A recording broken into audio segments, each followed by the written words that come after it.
Get set for another 30 minutes of great storytelling from the master, Larry Hatteberg. And here's a look at what's coming up. And a lot of my inspiration on anything today comes from that this isn't a practice life. This is the only shot we get. It was the wake-up call that Tab Turner needed to take a chance to follow his dream. Discover how it's all worked out for him and the small town he calls home. Plus, well, it's fun. I don't like to sit around. I fell here one time. It was covered with snow, that raise, you know. She didn't let grass grow under her feet. Helen Rector never owned a car.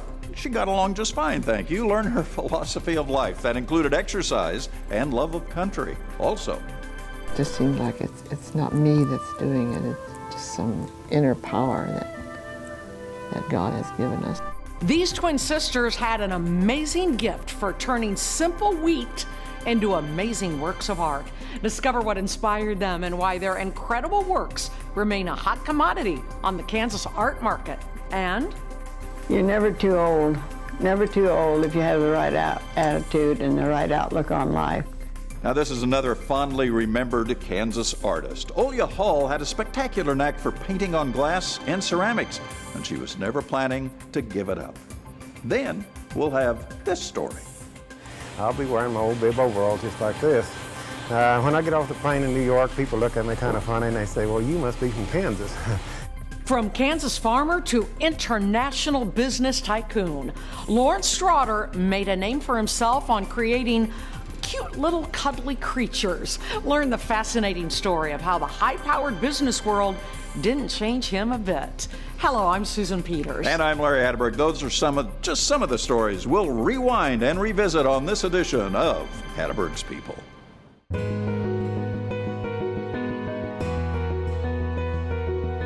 These stories are like old friends. Their lives radiate from the screen like prophets of the past. They were teachers, but not in a classroom. Instead, they taught about life to those around them who cared to listen, and I was their student.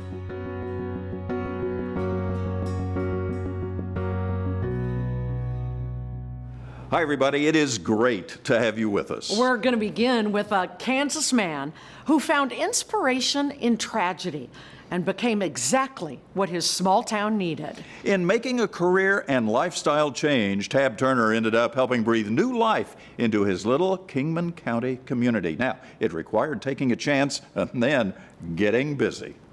I think it's a passion for the town, mostly the passion for the town that didn't have anything. If there is a man busier than Tab Turner in Norwich, Kansas, he might be hard to find.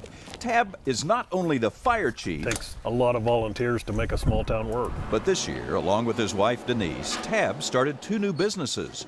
One of the 2 is this little soda shop called Red's on Norwich's Main Street. We've lost our post office and our grocery store and our cafe, and we didn't really have any place for people to go sit and visit and socialize. Whatever comes out of the oven. Well, Canadian bacon is fine. This has provided that, I hope. Tab left a good-paying job as a computer programmer at Boeing to follow his dreams. And a place like this is exactly what he dreamed about. I just couldn't imagine continuing in the same job for years and years.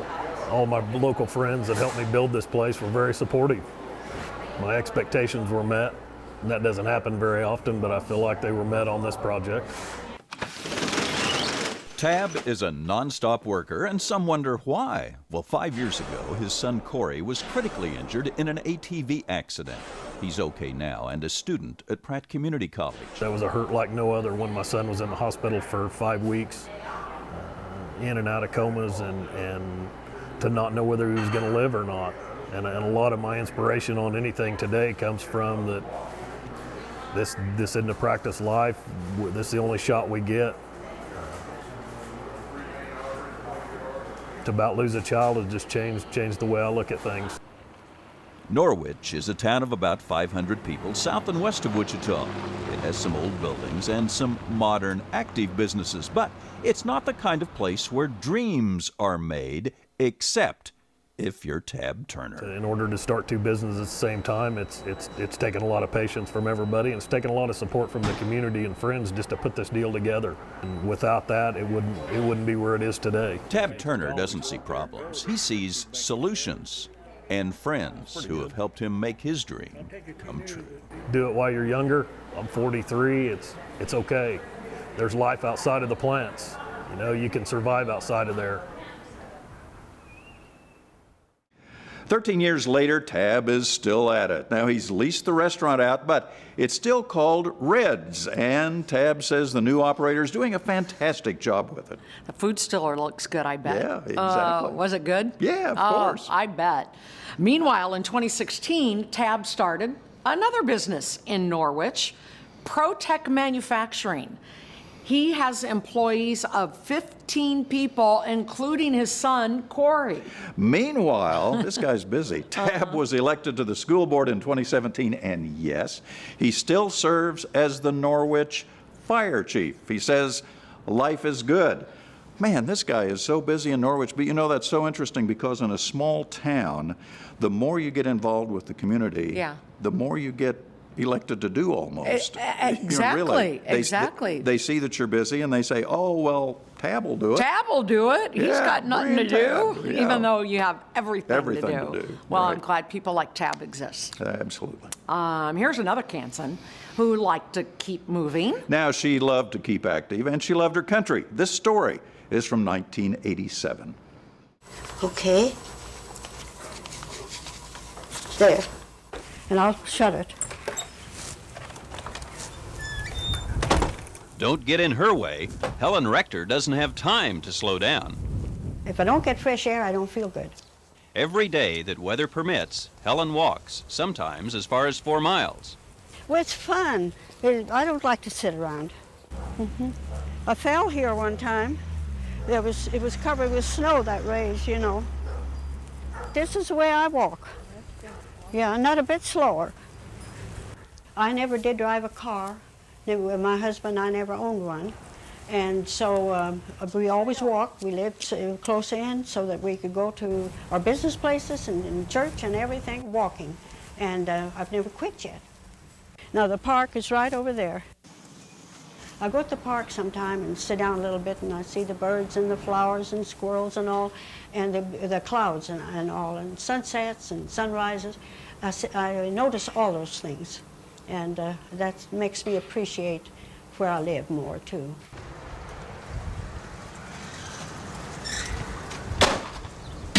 She is not ashamed of her love for her country and displays the flag wherever appropriate. She says she's not special.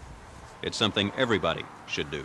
I would hate to think that we couldn't hang our flag anymore, or that it wasn't the symbol of America. That would hurt me very deeply. Funny thing about Helen Rector, after being around her, age becomes unimportant. I'm 87.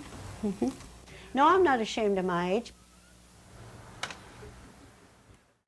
Helen sure seemed to have it all figured out, didn't she? Yeah, she sure did. She's a wonderful person. Now, she lived another 12 years, passing away in 1999, just 4 months before her 100th birthday. Wow. And she is, of course, buried next to her husband, George, in the Buehler Cemetery. It's just nice to find these little people, not little people, to find these people in all of these tiny communities, and they're just living life so beautifully. So beautifully. Yeah. They're almost larger than life. In these little towns, Right. they're larger than life. They're so different. Right, but they're really part of Americana. If you want to find out what this country is all about, go to a small town and find these people who are living in every house, in every small community in America. Or just ask Larry, or get one of his Hatteberg's people books. We have a list. don't we? Okay, yeah. These next Hatteberg's people are twin sisters who had a way with wheat. Boy, didn't they ever, but they weren't bakers, they were artists. Their work is spectacular, and they really made names for themselves throughout the art world. Above the mantel in the both sisters' home is a picture from their childhood, made entirely from wheat straw.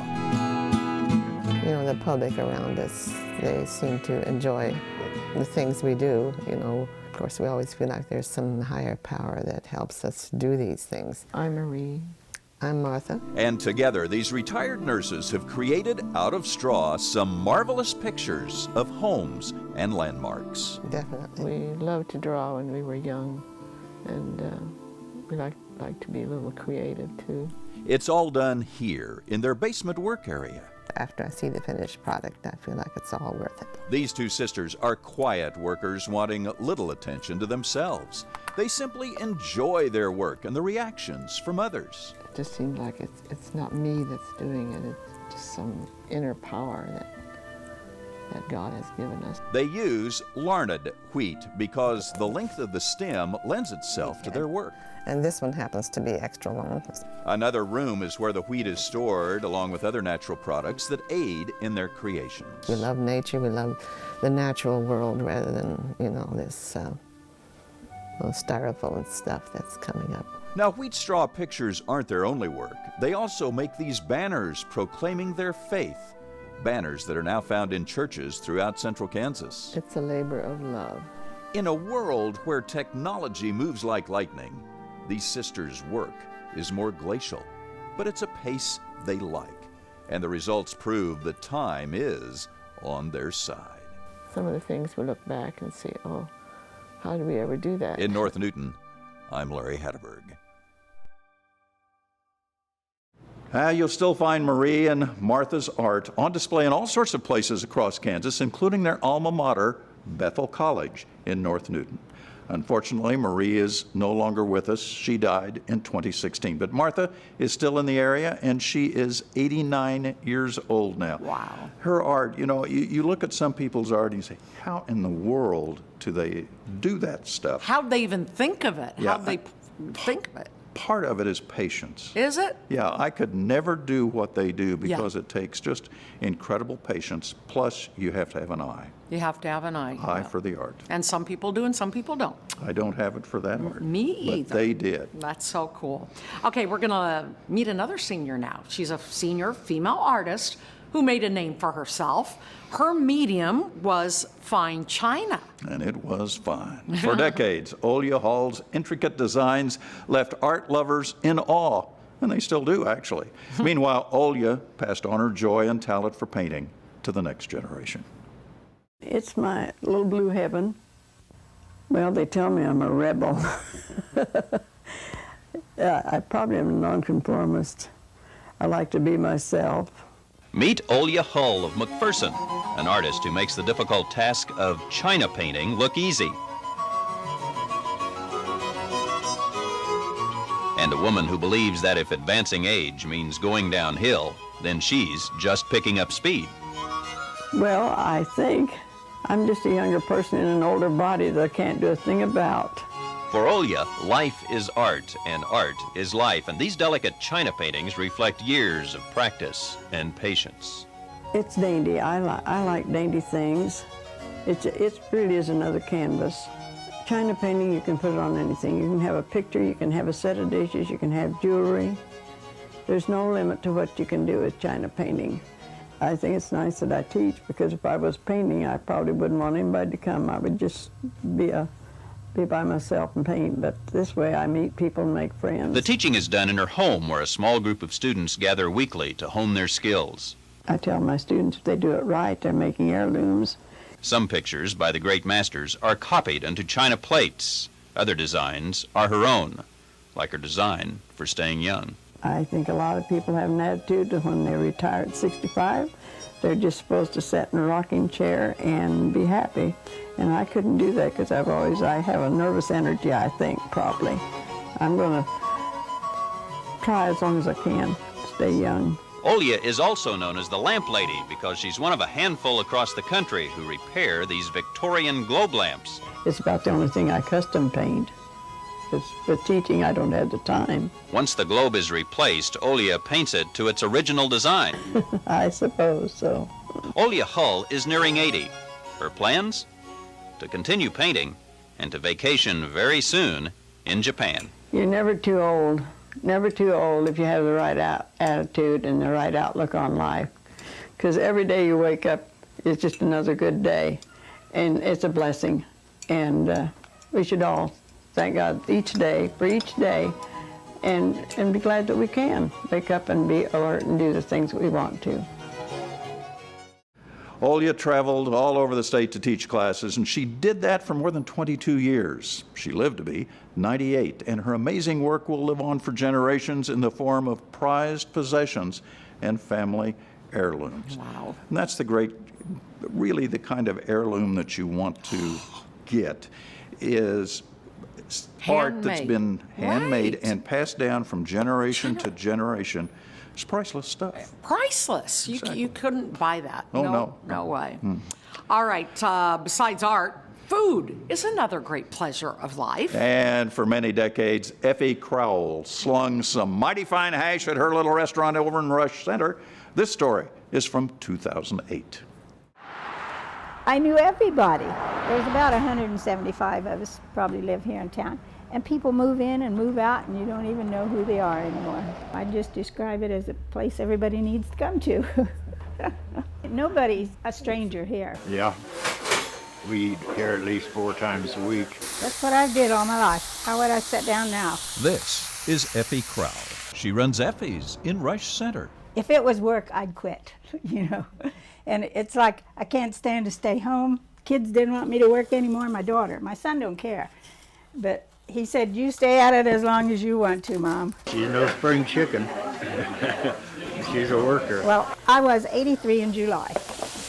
And I'm proud to be an 83-year-old that can get up and do what I want to do. Since 1965, she has owned and been the sole cook for this little place. And the next one's just a gravy by itself. And if a stranger comes in, I usually find out who they are, and they're no strangers anymore. Okay, that one's gonna go on a plate. And water? Yeah. Okay. Half a gravy? Yeah. Okay, gotcha. That's real gravy, made like my mom used to make it. It's the people, exactly. If I didn't have those people, I wouldn't be working like I wouldn't even care to. It's my people out there. We get to see all the neighbors and visit, and we're just sitting at home anyhow, so we just well sit down here and visit. They're all retired lawyers and dentists and doctors, and they all come out for their hamburger on toast. I wouldn't be happy anyplace else.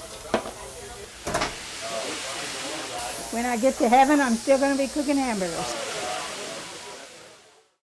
Effie finally retired in 2016. The restaurant's no longer open, but Effie is still around. She is 94 years old. You know, and Rush Center is not a big place, but everybody knew Effie, and you come in and you just feel at home. Yeah. The other interesting thing about that place is when you left, you smelled like a hamburger. I bet you did. Everybody knew where you'd been when you went home. Oh, you stopped over at old Effie's, didn't you? Yeah, well, That's cool. But it was a great place. She was a great woman. Yeah, that's neat. Well, this next story is about a Kansas entrepreneur who got a lot of attention. He even appeared on The Late Show with David Letterman. Yeah, Lawrence Straughter had an knack for business and a knack for leaving a memorable impression on everybody he met. I'm a farmer, I'm proud of it, and I really don't care what people think. Lawrence Straughter is now more than a farmer. This is one that we made a special order for a company called Warner Brothers Studio. They used it in a movie called Doc Hollywood. Straughter is one darn smart entrepreneur whose puppet and stuffed animal business has made this former Burlington farmer an international figure in the world of toys. Porky, when we designed him, we doubted if other people would really buy a pig, but it turned out to be one of our top sellers. It's these hand puppets that put the company on the map. Now, he's 3 weeks old, and I don't like to fix that bottle, so I'm trying to take that away from him. You see, I'm trying to teach him to drink out of this glass, and really I got kind of a problem now because he'll do pretty good for a little bit, and every time he does that, I think he's trying to make a hog of himself. His plant in downtown Burlington employs as many as 100 people. I had no idea that it would ever develop this much. But it did, and part of its success is Straughter's image. I'd really rather go to jail than put on a necktie. People see him as a down-home, aw-gee kind of guy. When I go to the trade show in New York, I'll be at the toy show in 2 weeks. I'll be wearing my old bib overalls just like this. When I get off the plane in New York, people look at me kind of funny and they say, well, you must be from Kansas. I don't know how they figure that out, but... The image is real. This is all coontail here, and that fact... He is a good old boy. We plug in the heat source there, probably for about 5 seconds. An arm cut out for a gorilla. He is also a very smart good old boy. He saw a market for these simple puppets and filled a niche. You want to hold it like you would a real animal, and put him on your arm, let him crawl over here and look across your elbow, and you can bounce his tail up and down with your thumb, and then he does come alive. Now he really know how to operate him, you know, you wonder what that little Dickens would do. He'd probably crawl up there and get that pencil out of my pocket, and he'd probably chew that up. They're real smart. They learn real fast. But it's here in New York, 1,000 miles from Burlington, where he uses his image to his advantage. They think it's the first time I've ever been in New York, you know, when I'm dressed like this. I've been going there for 13, 14 years now. I never had a bit of trouble. I just take my little skunk, and I walk down Broadway going like this, and everybody gets off the sidewalk. I mean, you don't even have to watch where you're going. His gorillas and bears and raccoons are shipped all over the U.S. and to 17 foreign countries. There is a lot of gorilla there. Sometimes people say, which one is a monkey? Lawrence Strader is the non-traditional CEO, a company president who would rather sit on his stuffed animals than sit on a board of directors. I feel at home. Now, Lawrence sold the business back in 1997. It lasted a couple more years in Burlington and then moved to Iowa and then went kaput. Yeah, unfortunately. Lawrence passed away 4 years later, and even though he and his company are no more, those puppets he made are now hot commodities on eBay. Isn't that the way things work out? I bet. You know, you spend your life making this business happen and making these little puppets and these little stuffed dolls, and eBay takes over. And eBay takes over. Yeah, his firm was purchased by another larger firm, and so Yeah. he kind of retired. But then most of everything he had went on eBay. And what are they worth now? I bet they're worth a lot of money. You can go on eBay and find out. eBay.com. Well, that's all for us this week. We are so glad you took the time to watch. And remember, if you have a question or comment about any of these stories or anything else, really, drop us an email. HattebergsPeople@kpts.org is the address. I'm Larry Hatteberg. It was great to have you with us. I'm Susan Peters. Thanks to Larry, of course, for all these great stories. And we'll have more for you next week. See you then.